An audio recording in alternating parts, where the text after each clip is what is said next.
Bismillahirrahmanirrahim. Assalamualaikum warahmatullahi wabarakatuh. Waalaikumsalam warahmatullahi wabarakatuh. Alhamdulillahirabbil alamin wa bihi nasta'inu wa ala umuri dunya waddin. Asyhadu an la ilaha illallah wa asyhadu anna Muhammadar Rasulullah. Allahumma shalli ala sayyidina Muhammad wa ala ali sayyidina Muhammad. Puji syukur kita kepada Allah Subhanahu wa taala dengan rahmat dan karunia Allah Subhanahu wa taala. Alhamdulillah pada sore kali ini kita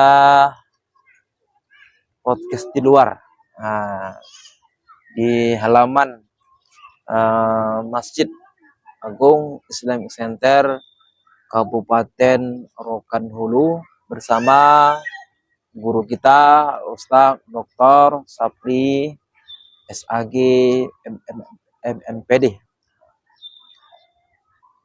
Alhamdulillah.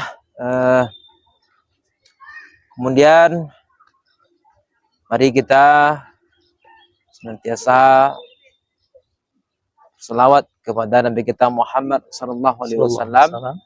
Binafas Allahumma shalli ala sayyidina Muhammad wa ala ali sayyidina Muhammad.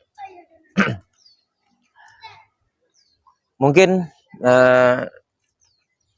kita persingkat saja sebagaimana bahwasanya untuk kali ini pertemuan kita, kajian kita bersama Ustaz Dr. Sapri SAG MMPD yang berjudul kalau tak salah dosa suami terhadap istri. Ya. Ini dosa suami terhadap istri. Dosa suami terhadap istri. Kita rasanya tak sabar lagi mau mendengar daripada tausiah dari guru kita kepada guru kita, dipersilakan. Terima kasih banyak Pak Ustadz Suparman. Assalamualaikum warahmatullahi wabarakatuh. Alhamdulillahillazi asra bi'abdihi laylan minal masjidil haram ilal masjidil aqsa allazi barakna haulahu linuriyahu min ayatina innahu huwas samiul basir. Asyhadu an la ilaha illallah wa asyhadu anna Muhammadar Rasulullah. Allahumma shalli ala sayyidina Muhammad wa ala ali sayyidina Muhammad. Assalamualaikum ya Rasulullah. Assalamualaikum ya Habibullah. Kembali kita syukur kehadirat Allah Subhanahu wa taala. Keberkahan hidup kita ini sampai hari ini tetap diridhoi oleh Allah, dirahmati oleh Allah Subhanahu wa taala. Mudah-mudahan pertemuan kita pada sore yang dimuliakan ini tetap mendapat hidayah maunah dari Allah Subhanahu wa taala. Amin ya rabbal alamin. Salawat pada Nabi besar Muhammad SAW. Allahumma sholli ala sayyidina Muhammad wa ala ali sayyidina Muhammad. Kaum muslimin dan muslimat di mana saja berada, para pemeriksa yang dirahmati Allah SWT, kami dari Podcast Pasbikul Herat memberikan persembahan tausiah ceramah pada sore ini, Pak Ustadz Tano, dengan judul dosa suami terhadap istri. Kaum muslimin, para pendengar di mana saja berada, biasanya Ustadz Farman orang membahas dosa istri terhadap suaminya. Iya. Hari ini kita balikkan saja. Balikkan. Dosa suami terhadap Istri. Saya di mana-mana ceramah diprotes oleh ibu-ibu, Pak Ustaz. Ibu-ibu protes. Iya. Dosa si istri terhadap suami. Dosa istri terhadap suami. Kapan kami mendengarkan pula dosa suami terhadap istri? Insya Allah sore hari ini kita akan bahas tentang dosa-dosa istri terhadap dosa-dosa suami terhadap istri. Kaum muslimin yang dirahmati Allah Subhanahu wa taala, pertama dosa suami terhadap istri. Pernikahan niat bukan karena Allah. Nah, ini dia. Dosa pertama suami terhadap istri berniat pernikahan bukan karena Allah. Jadi apabila pernikahan diniatkan bukan karena Allah, ini awal mulanya adalah dosa suami. Kalau sudah pernikahan itu bukan karena Allah, lari dari berkah Allah, akan hilang dari rahmat dari Allah. Jadi untuk itu, salah satu dosa suami terhadap istri itu adalah berniat untuk menikahi kaum Hawa itu bukan karena Allah, hanya karena dunia saja. Ingat, pernikahan itu adalah ibadah. Pernikahan itu bukan budaya, itu ibadah. Jadi selama ini orang menikah karena sebatas budaya, sehingga diukur dengan cantiknya saja tanpa agama, diukur dengan kekayaannya saja tanpa agama, karena niatnya karena dunia. Jadi untuk itu, innamal a'malu binniyat. Setiap pekerjaan itu harus dengan niat. Nah, salah satu syarat rukun nikah itu adalah niat yang baik. Kalau niat yang tidak baik, ini berarti sudah salah satu kesalahan suami terhadap istrinya. Nah, ya, jadi niat Ustaz, niat. Niat ya. Jadi bagaimana meletakkan niat ini itu di hati. Kalau sudah bicara niat dengan hati, itu berbicara masalah keikhlasan dalam pernikahan. Nah, jadi kaum muslimin dan muslimat yang dirahmati Allah Subhanahu wa taala, dosa pertama bagi suami terhadap istrinya adalah menikah itu bukan karena Allah niatnya. Itu yang pertama saya. Bukan karena Allah. Yang kedua, mahar pernikahannya tidak dibayar. Dikredit-kreditkan gitu. Dikredit, tidak serius begitu. Jadi apabila mahar pernikahannya tidak dibayar, pernikahannya itu bahkan kalau tidak ada mahar tidak sah. Jadi tolong bagi kaum Hawa, kaum Adam, kalau ingin meraih seorang wanita itu, masalah mahar ini diprioritaskan. Kalau dianggap main-main masalah mahar, nah ini termasuk dosa suami. Umpamanya mahar dipinjamkan uang orang lain, umpamanya, atau mahar tidak sesuai dengan keikhlasannya, merasa beban, umpamanya. Jadi apabila mahar nikah itu tidak dibayar dengan baik, ya ini termasuk dosa suami. Nah, bagi suami, mahar itu harus yang disanggupi. Tidak boleh mahar nikah itu yang tidak disanggupi. Itu tidak boleh. Itu dosa. Kemudian mahar yang halal gitu. Tidak boleh melaksanakan mahar pernikahan itu dengan yang tidak halal. Tidak boleh. Umpamanya mahar nikahku pergi wisata ke Bali. Nah, ini kan tidak boleh. Itu hal yang tidak baik dalam mahar. Atau maharnya dipinjam Quran orang lain, dipinjam sajadah orang lain, nanti dibalikkan. Tidak bisa begitu.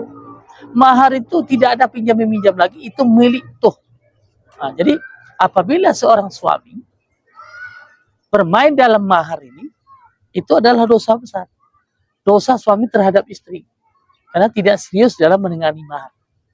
Itu yang kedua, Ustaz. Jadi mahar jangan dianggap main-main. Karena itu sudah rukun. Nah, jadi apabila mahar ditangguhkan, mahar dipinjam pula uang orang lain, mahar termasuk dikreditkan pula, bahkan maharnya tidak diredoi Allah SWT pula, enggak. Nah, ini tidak dibolehkan. Itu saya. Kemudian yang ketiga, ini kalau masalah mahar tadi, yang ketiga itu menarik kembali mahar yang telah dibayar. Nah, itu dosa. Setelah nikah, diambilnya lagi maharnya. Maharnya cincin 2 emas, tunai uang 2 juta mamanya. Begitu nikah diambilnya lagi. Ini bukan, tidak ada hak suami untuk itu. Ini apabila menarik kembali mahar nikah tanpa diredoi oleh istri, ini termasuk dosa suami terhadap istri. Nah, itu ya. Jadi tidak boleh mahar itu ditarik kembali biar pulang modal segala macam. Nah, dalam pernikahan ini tidak dibenarkan dalam konteks rumah tangga. Kaum muslimin dan muslimat di mana saja berada yang dirahmati Allah Subhanahu wa taala, wa kaifa ta'khuzunahu wa qad aftakum ila ba'di wa akhazana minkum mizaqa ghalidha. Ya. Bagaimanapun kamu tidak boleh mengambil kembali mahar padahal kamu telah bersatu dengannya. Ya. Tidak boleh lagi mengambil mahar kembali. Di dalam pernikahan pamannya mahar ini buat sementara, pamannya kan, ini hal yang tidak baik. Jadi menarik mahar kembali. Kaum muslimin dan muslimat mana saja berada yang telah mati Allah Subhanahu wa taala,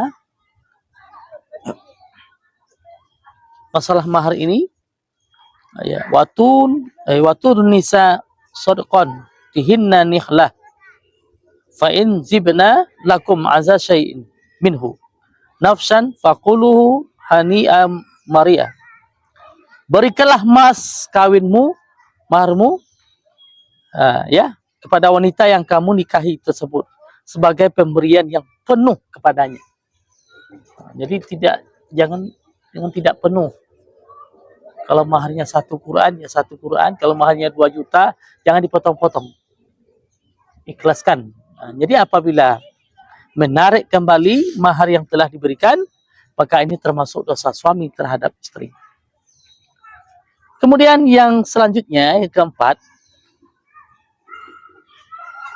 menelantarkan nafkah istri. Ini dosa suami terhadap istri. Terlantar nafkah istri. Baik nafkah lahir maupun nafkah batin.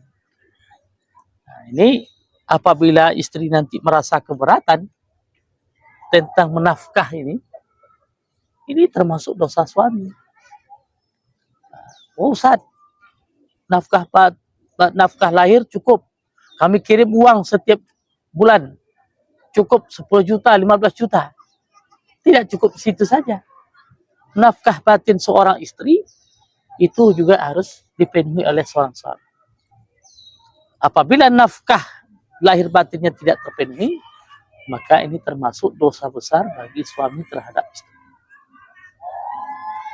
Kaum muslimin dan muslimat di mana saja berada,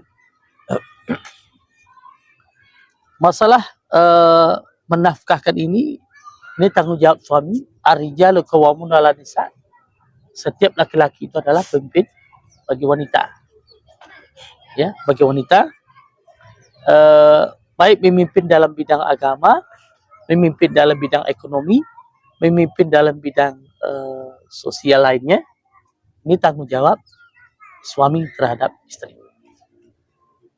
Jadi menafkahi istri kewajiban suami. Apabila tidak terpenuhi, baik nafkah lahir maupun nafkah batin, sehingga tidak redha istri ini, maka ini termasuk dosa suami terhadap istri. Yang terakhir Ustaz, kelima, melanggar peraturan istri yang telah dijanjikan sebelum nikah. Umpama seorang istri berjanji sama calon suaminya, saya menerima lamaran kamu dengan syarat tidak mabuk lagi, umpamanya, dengan syarat tidak menjudi lagi, umpamanya. Lalu diterima oleh sang wanita, cowok ini atau laki-laki ini. Setelah terjadi pernikahan, dilanggar aturan-aturan yang bersifat positif tadi itu, yang niat baik si istri tadi, dilanggar oleh seorang suami, dia mabuk lagi umpamanya dan segala macam. Ini termasuk dosa suami terhadap istri, melanggar peraturan istri yang telah dijanjikan sebelum nikah. Ini Ustaz ya. Ya. Jadi oleh karena itu, ya ayyuhallazina amanu auqu bil ahd. Ya. Penuhilah janjimu Karena janji itu dah termasuk tangan termasuk Janji ya. yang perlu dipenuhi ya. Jadi untuk itu kaum muslimin dan muslimat yang dirahmati Allah, seorang wanita boleh berjanji, boleh membuat syarat-syarat tertentu terhadap kaum Adam sebelum terjadinya pernikahan. Umpamanya janji rajin sholat kembali, atau janji apa namanya itu Ustaz, yang bersifat positif gitu ya. Anak kita asuh nanti dengan baik, tidak dengan kasar-kasar gitu ya. Jadi termasuk pula janji dengan orang tua mertua umpamanya. Kalau orang tua aku sakit, kamu ikut merasakan bagaimana silaturahmi di sana. Sebaliknya juga begitu. Nah, itu perjanjian sebelum akad nikah yang disodorkan oleh istri. Hal kecil umpamanya Ustaz, seorang istri tidak senang suaminya merokok. Boleh. Bisa nak berhenti merokok? Boleh berhenti merokok, saya akan terima lamaran kamu. Tahu-tahu setelah nikah, kembali lebih aktif merokoknya. Ini juga termasuk dosa suami terhadap istri, mengingkari janji-janji yang bersifat positif setelah pernikahan dan janji sebelum pernikahan. Ini ya. Jadi bisa saja nanti yang bersifat perjanjian-perjanjian khusus lagi, misalnya. Ada lagi sifat perjanjian seperti insya Allah. Contoh, kalau kita nanti dapat uang banyak atau segala macam dah sukses pergi haji, itu boleh. Tahu-tahu sudah sukses, uang sudah ratusan juta bahkan miliaran, suami mengingkari. Ini dosa suami terhadap istri. Baik Ustadz, ini mungkin barangkali 20 poin dosa suami terhadap istri. Hari ini kita coba 5 saja. Untuk selanjutnya mungkin boleh kita tanya jawab. Baik, alhamdulillah. Terima kasih apa yang disampaikan oleh guru kita. Sudah panjang lebar ilmu yang sudah disampaikan. Baik, tadi saya belum menyapa daripada pemirsa. Di sini yang maksud seluruh pencinta podcast Fastabiqul Khairat dimanapun berada. Mudah-mudahan kita semua orang-orang yang mendapatkan rahmat dan karunia dari Allah Subhanahu wa Ta'ala. Apalagi sekarang di bulan Rajab, yang mana bulan Rajab ini amal ibadah kita dilipat duakan pahala di sisi Allah Subhanahu wa Ta'ala. Yang ingin saya tanyakan Ustaz, salah satunya berkaitan dengan apakah boleh seandainya seorang calon suami lah, mahar itu dicicil, apakah boleh atau tidak, atau boleh? Gimana Ustaz?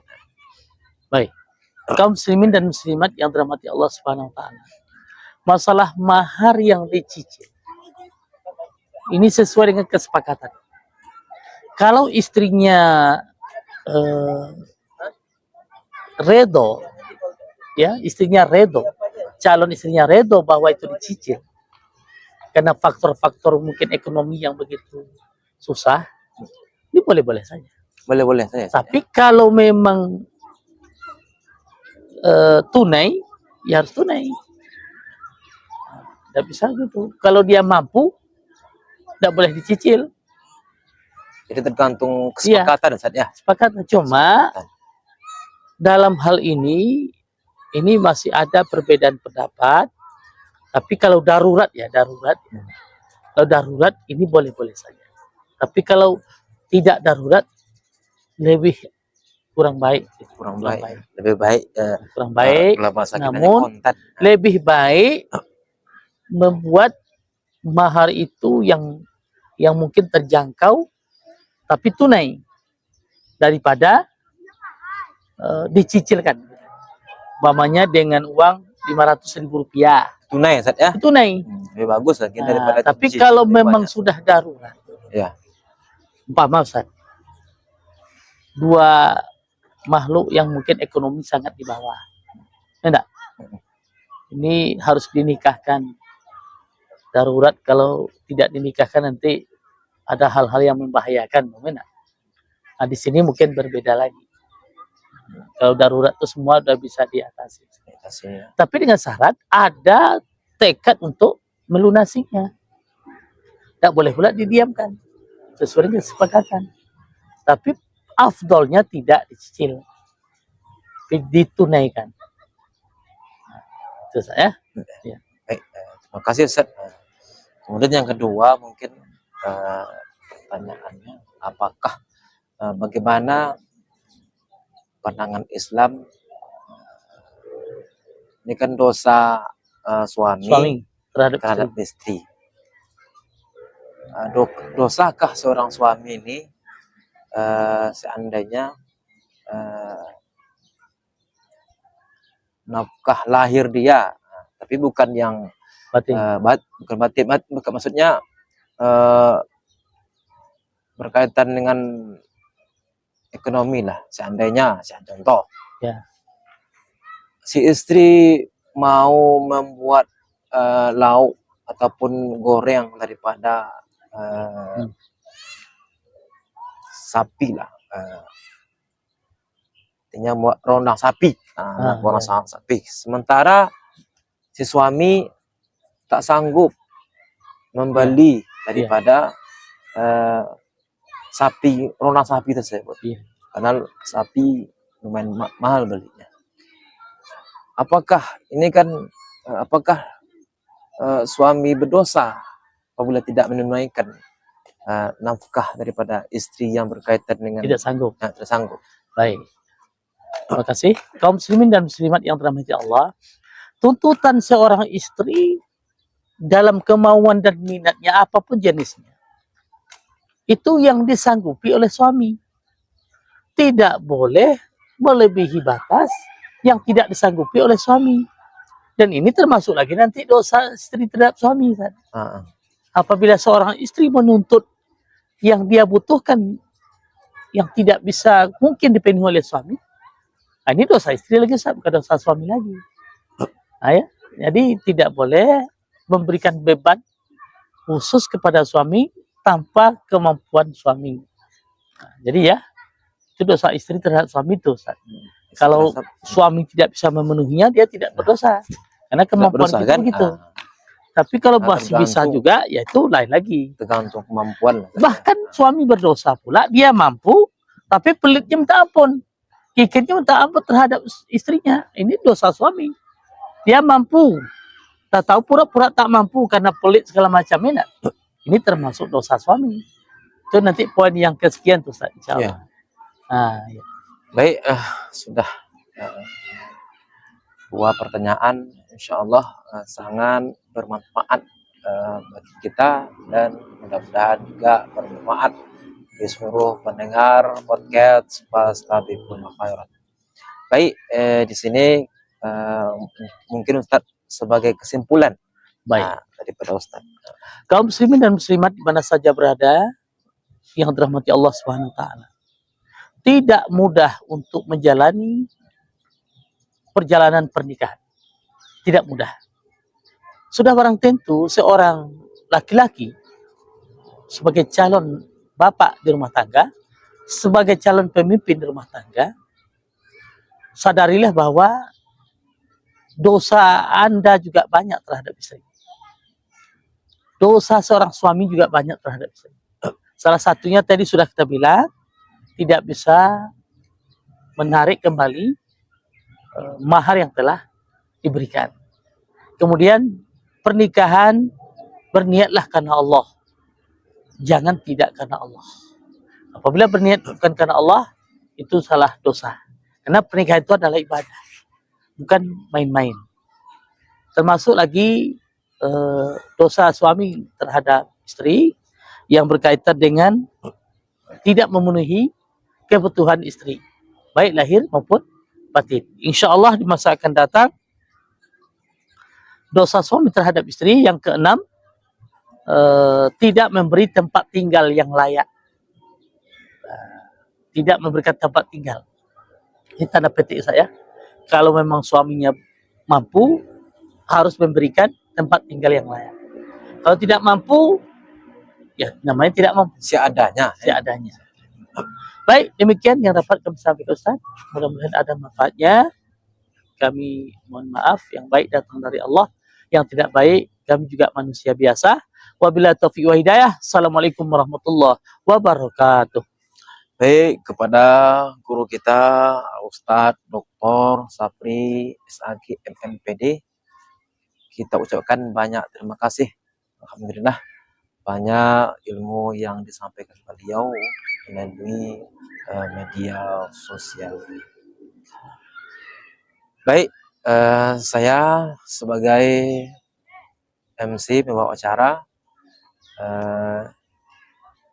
jika ada yang salah mohon dimaafkan. Yang benar datang dari Allah Subhanahu wa taala, yang salah dari hamba yang lain. Terima kasih atas perhatian. Mohon maaf atas segala kekurangan. Assalamualaikum warahmatullahi wabarakatuh. Waalaikumsalam warahmatullahi wabarakatuh.